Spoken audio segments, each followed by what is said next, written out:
Odile Martin est comédienne, scénariste, coach et formatrice. Elle se fait aujourd'hui la voix d'Oco Théâtre pour nous aider à dépasser les stéréotypes et préjugés afin de recruter de manière plus inclusive. Bonne écoute.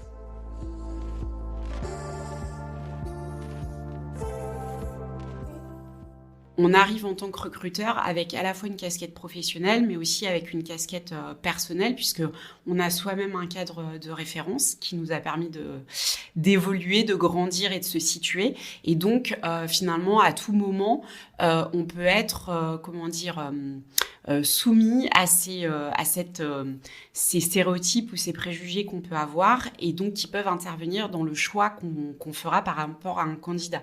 Donc après, il y a tout un tas de discriminations. Ça peut aller du sexe, du genre, au lieu de domiciliation. Ça peut être aussi par rapport à l'apparence physique. Et en fait, ce qui est aussi très compliqué en général, c'est que on a à la fois, un choix qui est propre en tant que recruteur dans ces cas-là, mais aussi on a des souhaits, des désirs d'un client. Et donc, il faut réussir à faire se conjuguer les deux. Et c'est là qu'est le risque, parce qu'on peut aussi avoir des clients qui sont demandeurs, et dans leur demande, il y a potentiellement de la discrimination, qu'elle soit, discrimination directe ou indirecte, ou même discrimination positive parfois. Là, l'idée, en fait, dans le cadre du recrutement, ça va être de pouvoir prendre conscience, en fait, des stéréotypes et des préjugés que l'on a. Et donc ça, c'est la première étape, on va dire, la prise de conscience.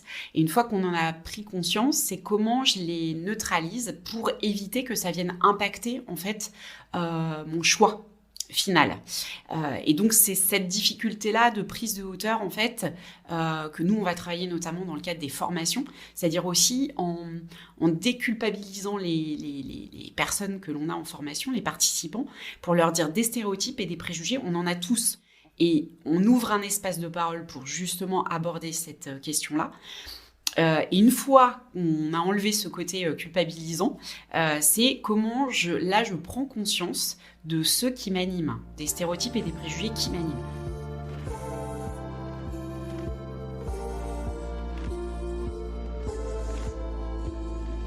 Conseil ou exercice que je pourrais conseiller, c'est le cas de le dire, mais en tout cas que j'ai pratiqué, donc c'est aussi ça qui est intéressant, c'est de savoir ce qui peut fonctionner.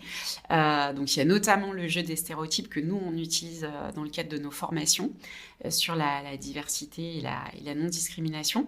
Donc ce jeu il est assez intéressant parce que d'abord il va dédramatiser le sujet, hein, je disais tout à l'heure, ça peut être un sujet encore très tabou finalement la discrimination. Donc d'amener aussi une forme de légèreté, mais pour s'interroger, c'est-à-dire pour entrer en profondeur sur le sujet.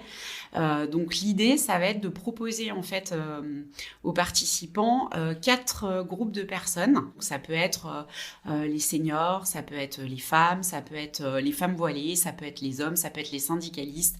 Et une fois qu'on a identifié ces 4 groupes, on va distribuer aux participants des post-it et on va leur demander de s'interroger sur les stéréotypes qui concernent ces groupes de personnes. Donc, stéréotypes, soit que l'on a soi-même, soit qui sont véhiculés autour de nous et qu'on entend tellement fréquemment qu'au bout d'un moment, ça peut avoir un impact aussi sur notre décision. En fait, chaque participant, au fur et à mesure, va venir coller ses post-it sur le tableau. Et donc, la prise de conscience, elle se fait déjà au moment où la personne va écrire sur le papier.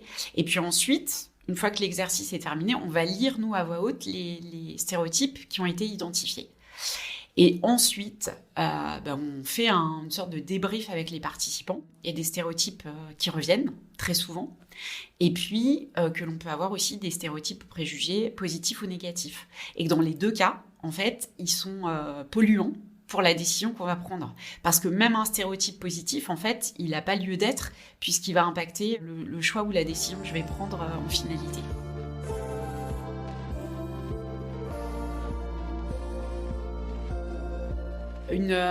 Je dirais que l'échange de pratiques avec ses pairs, il est nécessaire, mais d'abord, ces pratiques soi-même, il faut être en capacité de prendre de la hauteur par rapport à ça et de s'être interrogé en fait là-dessus. Après, Je pense que quel que soit finalement sa culture, son âge, d'où l'on vient, son histoire, on peut tous basculer en fait dans cet écueil-là d'avoir des stéréotypes et des préjugés.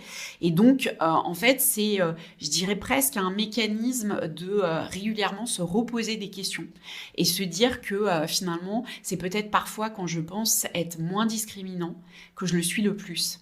Parce qu'en fait, si je pense ne pas discriminer, je vais en fait faire tomber tous les garde-fous que je m'étais peut-être mis il y a quelques temps. En faisant tomber ces garde-fous, il y a un vrai risque en fait que je ne fasse plus attention, que je ne sois plus attentif à mon fonctionnement et que je discrimine facilement.